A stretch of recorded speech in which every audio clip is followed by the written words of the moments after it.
In our previous lesson, we saw what function pointers are, and then we wrote a simple program to understand how we can create function pointers in a C or C++ program. But we did not discuss the real use cases of function pointers, the real scenarios where function pointers can be useful. So in this lesson, we are going to talk about the use cases of function pointers. All the use cases of function pointers are around this concept that function pointers can be passed as arguments to functions, and then a function that would receive a function pointer as argument can call back the function that this pointer will point to. To explain this better, I will have to write some code. First of all, I'm going to write a simple function named a. This function takes no argument, returns void, and simply prints hello on screen. Now I will write another function named b. This function takes a function pointer as argument. ptr should point to a function that should take no argument and should return void, a function like a.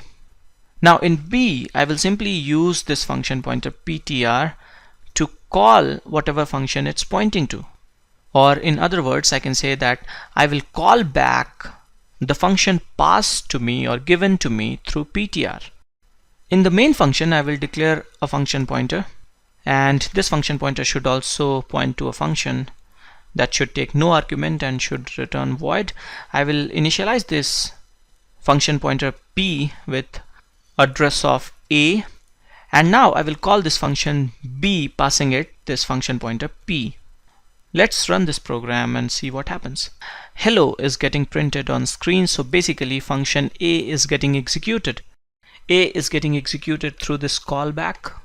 In the main function, instead of writing these two statements, I can simply write a statement like this, and this should be good enough, because name of a function, we had discussed this earlier also, returns a pointer. So this one statement is same as previous two statements. When reference to a function is passed to another function, then that particular function is called a callback function. So a is a callback function here. It can be called back by b through the reference, through the function pointer. This statement where we are calling the function through function pointer is a callback. We are still not doing something very meaningful here. What's the point in calling a indirectly through b in this code? This is not making much sense. So let's now look at a scenario where using a function pointer and callback can make our life easier. I have a simple scenario. I have a list of integers in an array, and I want to sort this list in increasing order of the value of integers. To do so, I will write my own sort function. I'm writing a function named sort that will take an array and number of elements in the array. The function will take an integer array. Here I can write a and then brackets, or I can write asterisk a. These two are alternate syntax. I will use simple bubble sort algorithm. I have renamed this function as bubble sort. In bubble sort, we make multiple passes on an array, and in each pass, as we go from left to right, as we go from lower indices to higher indices, we compare adjacent elements. And if the element at lower index is greater than the element at higher index while comparing adjacent elements, then we swap the elements. This inner loop is a pass on array, and this outer loop is basically saying that we will make n passes. After first pass, the largest element in the list will bubble up to the highest index, and in the next pass, the second largest will bubble up to its appropriate position. This will go on, and finally in n passes, the complete list will be sorted. If you want to refresh bubble sort, there is a link to my code school's lesson on bubble sort in the description of this video. In the main function, I have called bubble sort function, passing it array a, and then I'm printing all the elements in a, and hopefully elements should be printed in increasing order. The output is as expected. We have a sorted list here. Okay, now let's say I want to sort my list in decreasing order of the value of integers. So what change should go in my code here? Think about it. The only change will be in this comparison logic, in this if statement. While comparing the adjacent elements, now I will say that if the element in left is smaller, if the element at lower index is smaller, then swap, or basically then push it towards higher index. Comparing adjacent elements and swapping is basically pushing smallest or largest element towards higher indices. With this condition, with this comparison, we are pushing the smaller number towards higher index. Let's see the output now. As you can see, I'm getting the numbers in decreasing order. Now my list is sorted in decreasing order of the value of integers. Now let's say I have a requirement like this. Sometimes in my program I want to sort a list of integers in increasing order, and sometimes I want to sort a list in decreasing order of the value of integers. So what all can I do? Think about it.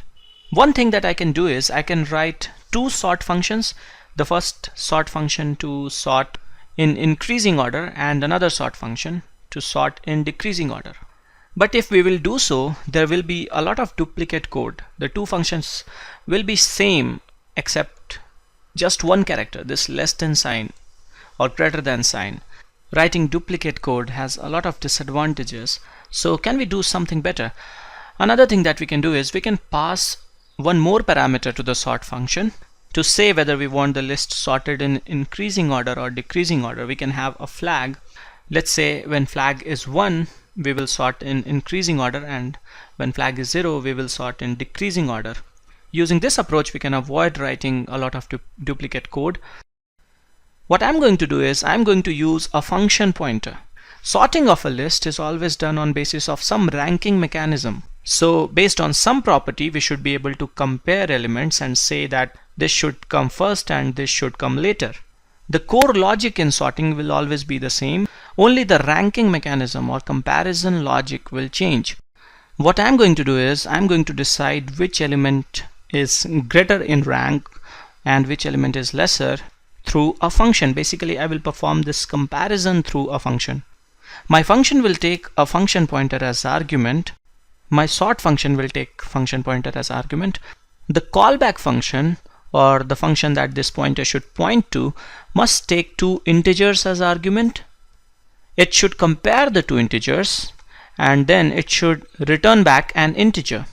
It should return 1 if first element has higher rank, 0 if the elements are equal, and -1 if second element or second argument has higher rank. And let's say the element that has higher rank will go towards the end in sorted array, towards higher indices. These are my assumptions while designing this sort function. Now I'm going to use my callback function for comparison. If aj and aj+1 are now passed as arguments to this callback function, and we get 1, so this condition will be true. We will swap in this condition because aj will have to be higher in rank for this comparison function to return 1. So we will try to push aj towards higher indices. Let's now try to use this particular implementation of bubble sort. I will have to write a callback function first. I have written a function like this. Now in main, I can just use the name of this function that will return me a function pointer and pass it in this call to bubble sort. In this comparison function, I have not written a statement to return 0 if elements are equal.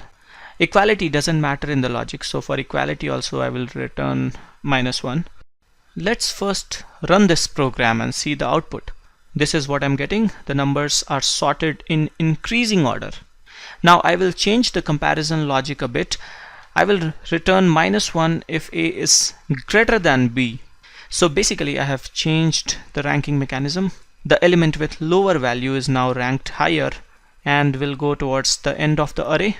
This is what I'm getting upon running the program. The array is now sorted in decreasing order of the value of integers. This is a really good design because now our sort function can sort a list of integers based on any ranking mechanism. We can have one callback function for each ranking mechanism. I will take one more example. Let's say we have a list of integers with both positive and negative values in it. I have modified A here. A now has both positive and negative values. This time I want to sort this array A in increasing order of the absolute value of integers. So the negative sign will not matter. We will just take a mod and then compare. This array A upon sorting should rearrange like this. To be able to sort, I will have to write a comparison function. Last time we had modified the same compare function, but actually we should be writing one comparison function for each sorting scenario. So I will write a new function this time. I will write a function named absolute compare. I have included a reference to math.h library, and I will use abs function from this library that will give me absolute value of an integer. If absolute value of A is greater than absolute value of B, then it's ranked higher. I should return 1, else I should return -1. Let's now use this function to sort this array. I have a minor spell error here. Okay, instead of passing this compare function, I will now pass absolute compare in this call to bubble sort. This basically is passing a pointer to absolute compare function. Let's now run this program and see what happens. This is what I'm getting. The elements are sorted in increasing order of their absolute values. The bubble sort function here can take only an array of integers, but we have a library function that can take any array. So it's further generic. This library function is in std_lib.h library, and it's named qsort. Qsort for quick sort. And to this function you should pass an array, and it can be any array. It can be an array of integers, or it can be an array of characters, or even a complex data type. A structure. First argument will be the array, second argument will be number of elements in array, third argument will be size of the data type. So if this is an array of integers, I need to pass size of int, size of data type in bytes. Size of function gives size of any data type in bytes. Last argument should be a function pointer, a pointer to comparison function.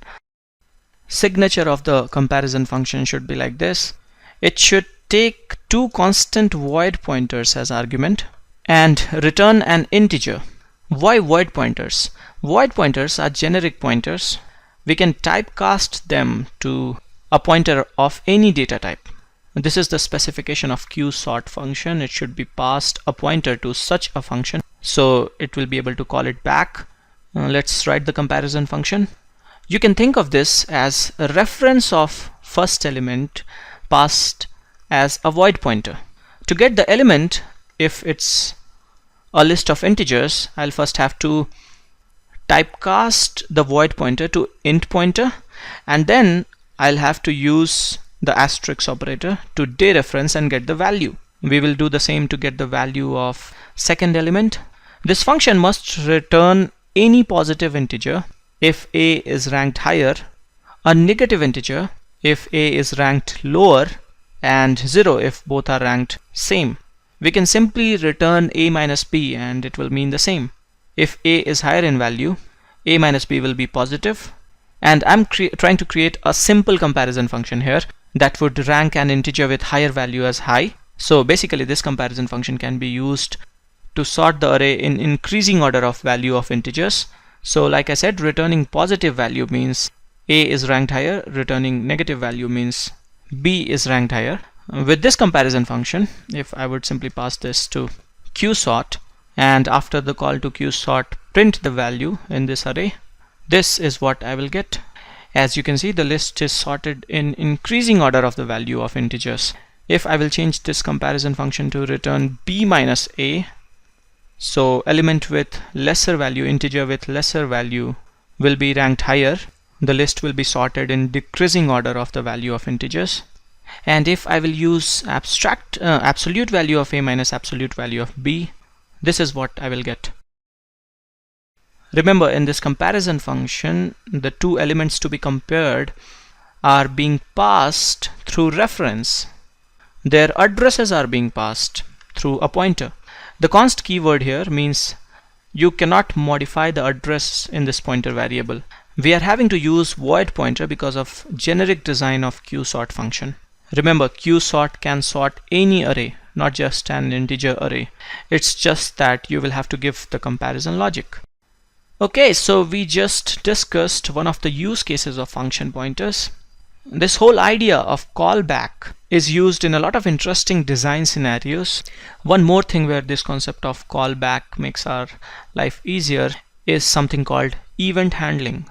If you are curious, you can check the description of this video for some resources on event handling. This is it for this lesson. Thanks for watching.